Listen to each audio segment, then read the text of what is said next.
여러분, 삶이라고 하는 것은 내가 어떻게 시작하는 것보다 더 중요한 것은 내가 어떻게 마칠 것인가가 더 중요합니다. 여러분들은 여러분의 인생의 마침이 아름답게 되기를 주의 이름으로 축원합니다.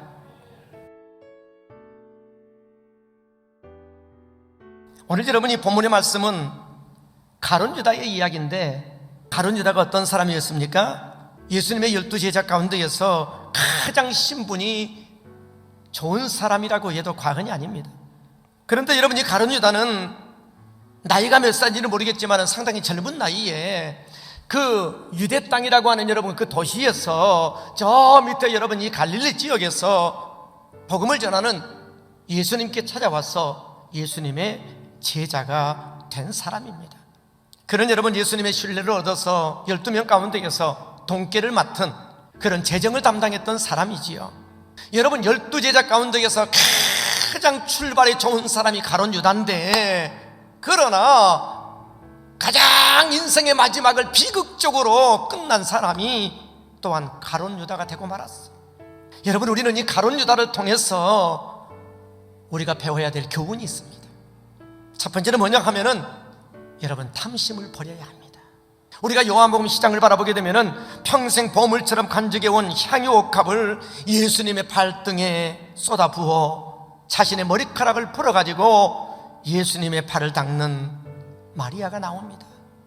이 마리아의 헌신을 바라보고 가룟 유다가 대뜸 하는 말이 뭐라고 그랬습니까? 이 향유를 어찌하여 300데나리온에 팔아 가난한 자들에게 주지 아니하였느냐니 그랬어요.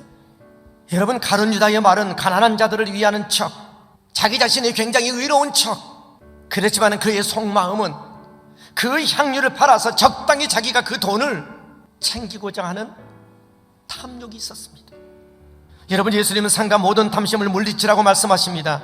그러면서 그렇게 탐심으로 사는 자가 얼마나 어리석은 줄 아느냐 하고 어리석은 부자에 대한 비유를 딱 말씀하셔요.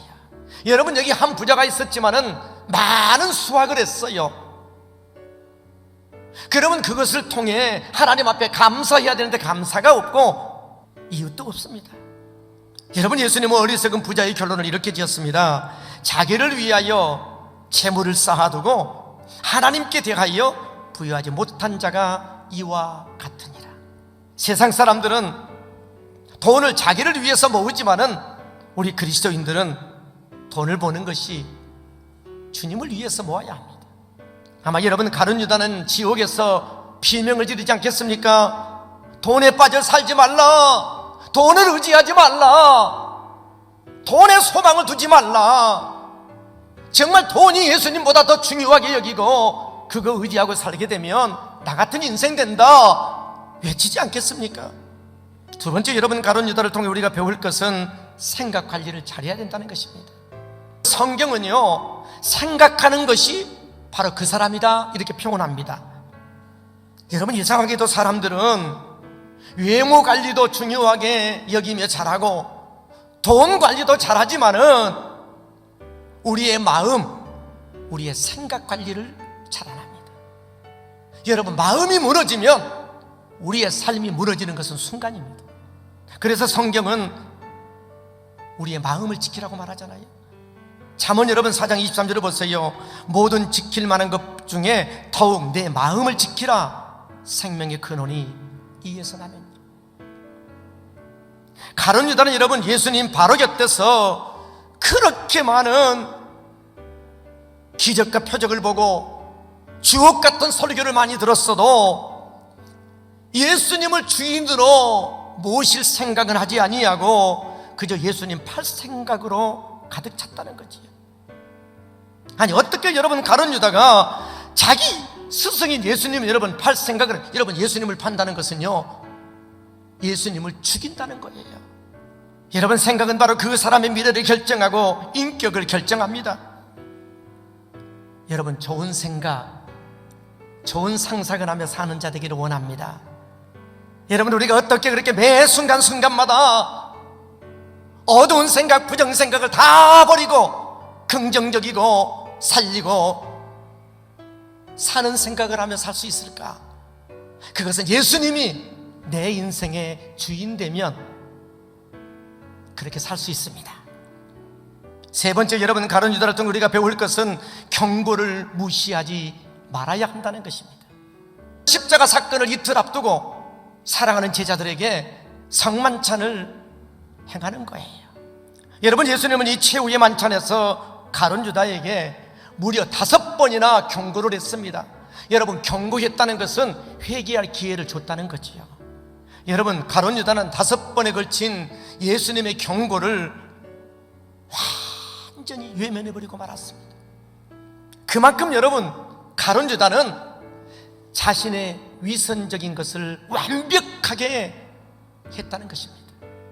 가룟 유다는 여러분, 예수님의 그 5번의 경고의 말씀을 듣고도 회개하기보다는 문을 벅차고 뛰어나갔습니다. 결국 여러분, 가룟 유다는 모든 경고의 기회를 무시해버려 결국 그는 가장 비극적인 인생의 말로를 고하게 됐습니다. 예수님의 거듭되는 경고에도 불구하고 회개할 기회를 거절하고 자기 자신을 어둠 속으로 던지고 말았습니다. 예수님은 안타까운 마음으로 내가 입맞춤으로 인자를 파느냐 하시며 회개의 기회를 또 주고 계십니다. 그런데 그 기회를 가룟 유다는 또 외면했습니다.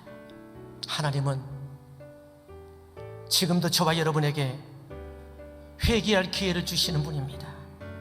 오늘도 여러분, 우리가 살아있다면 하나님이 우리에게 경고하며 회개의 기회를 주고 있는 시간입니다.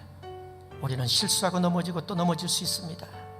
그러나 그때마다 하나님께로부터 여러분 도망치는 자가 되지 마시고 회개함으로 하나님의 품에 안기는 자가 되기를 소원합니다. 왜? 하나님의 품에 자유가 있고, 하나님 품에 회복이 있고, 하나님 품에 치유가 있고, 하나님 품에 은혜 있습니다. 그래서 우리 하나님은 항상 선하십니다. 우리 하나님은 항상 옳습니다. 하나님의 때는 항상 정확합니다.